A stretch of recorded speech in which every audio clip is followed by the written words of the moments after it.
I believe that the Bible is the Word of God, and the Word of God is eternal and completely 100% correct, and therefore it is 100% flawless. I don't necessarily believe that it should be like taken at face value, but I believe that there's like a reason behind it, but I don't think that all of it is obviously still relevant if you take it word for word today. But like the concept, maybe?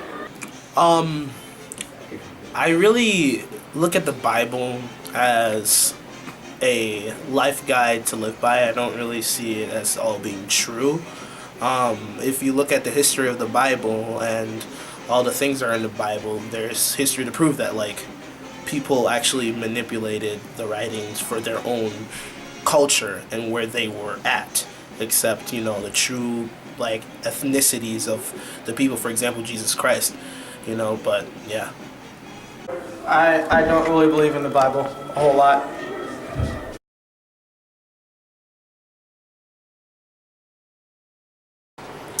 Well, according to the Bible itself, it's divine intervention and is the Word of God spoken through man into the prophets and written through their hands. So the Old Testament in relationship to the New Testament is basically a whole bunch of prophecies that turned out to be true.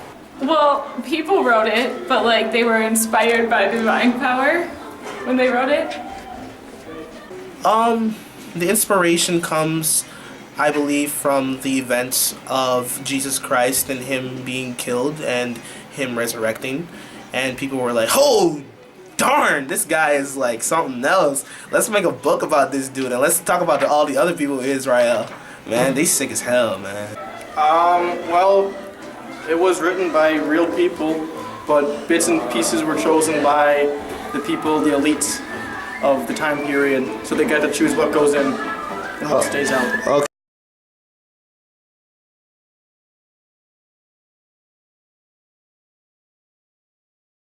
I do believe the Bible has authority for our time. Whether or not we take that authority in consideration is a completely different story.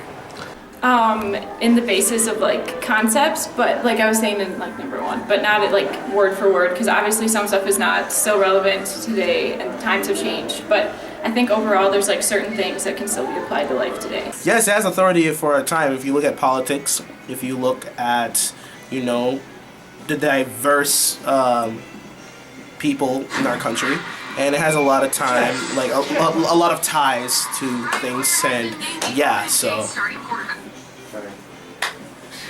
No, I think there's better lawmaking abilities. Like, for example, we have a constitution that I think overrides the Bible, most likely, because it is more accurate.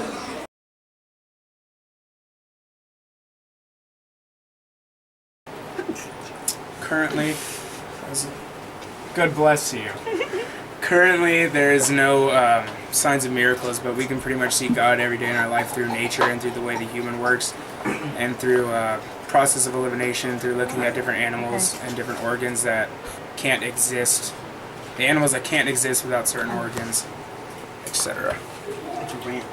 I think just through like everyday things in the world and like miracles and stuff and like people who are willing to just be really kind for no reason. I think that's like a huge thing that people ignore a lot. Through good work, determination, emancipation, articulation. So, in other words, I believe that God is showing himself through us living every day. I'd say mostly through nature, because it's always constantly changing and growing, and I think that is the most accurate description of what God does, if there is a God. Okay.